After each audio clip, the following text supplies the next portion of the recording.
beef vegetable soup.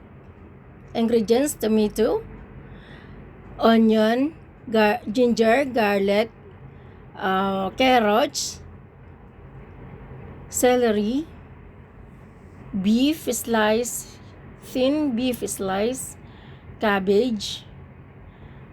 Painitin natin ang ating kawali at lagay natin ng mantika. Yung mantika natin kailangan mag-init at ilalagay na natin ang ating garlic at saka ginger, onion. Isunod na din po natin ang ating tomato. Stir fry lang natin ito. Halu-haluin para hindi siya dumikit. At pag okay na guys, ay takpan natin ito. Buksan natin muli upang ating check ito kung talagang naglambot na siya. Once na okay na, isunod na natin ang ating carrots. Haluin natin ito guys. At pag okay na, nahalo na lahat, ay ilalagay naman natin ang ating celery. Haluin natin ng maigi bago natin ito takpan muli. Kapag nahalo na ng mabuti, ay atin na ito tatakpan. After a few minutes guys, ay bubuksan natin muli. I-check natin kapag medyo half cook na siya. Ay maglalagay na ito tayo dito guys ng 4 cups of water.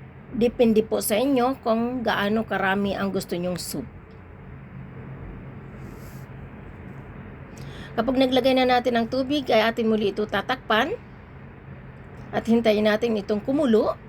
At once na kumulo na guys, ayan, ilalagay na natin ang ating last vegetable, ang cabbage. Ang cabbage ay pinahuli natin dahil ito ay mas madali lumambot siya. Siguraduhin natin guys na natatakpan ito ng water natin at enough ang ating water. Kung sakali mang kulangin ang ating tubig, ay pwede naman tayo mag-add-on. Kapag okay na guys, ay takpan natin muli ito hanggang sa lumambot ang lahat ng ating gulay. At kapag okay na guys ang lahat, ay ilalagay na natin ang last ingredients, ang ating beef thin slice. Ayan guys, yan ay mabibili natin sa mga supermarket.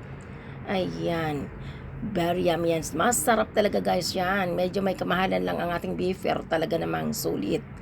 Ayan, siguraduhin natin na lumubog siya lahat at takpan natin ito at i-off na natin ang fire dahil dito guys sa sobrang kumukulo-kulo na ating soup ay pwede nang lutuin ang ating beef.